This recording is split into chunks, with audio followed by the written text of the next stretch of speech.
துண்டு என்ற அடைமொழியால் குறிக்கப்பெறும் நூல் எது? துண்டு என்ற அடைமொழியால் குறிக்கப்பெறும் நூல் நான்மணிக்கடிகை. பொருந்தாத இணையை கண்டறிக. இந்த 4 ஆப்ஷன்ல எந்த இணை பொருந்தலன்னு கண்டுபிடிங்க பார்க்கலாம். முல்லைப்பாட்டு என்பது சங்ககால இலக்கியம், அதாவது 10 பாட்டு நூல். மதுரை காஞ்சி என்பதும் சங்ககால இலக்கியம், 10 பாட்டு நூல். சரியாக இணைந்திருக்கிறது. இன்னா 40 என்பது 14 கீழ்கணக்கு நூல். பட்டினப்பாலை என்பது 14 மேற்கணக்கு நூல், அதாவது சங்ககால இலக்கியத்துல 10 பாட்டு நூல். எனவே இன்னா 40 14 கீழ்கணக்கு நூலாக வருகிறது, அதாவது அறநூலாக வருகிறது. பட்டினப்பாலை என்பது சங்க இலக்கியமாக 14 மேற்கணக்காக வருவதால் இந்த இணைதான் தவறு. இருந்தாலும் மீதி 2 இணையும் பாருங்க.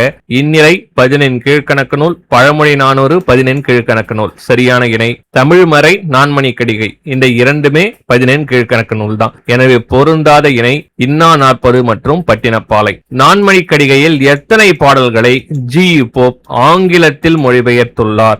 ஜி போப் நான்மணிக்கடிகையில் உள்ள 2 பாடல்களை மட்டும் ஆங்கிலத்தில் மொழிபெயர்த்துள்ளார்.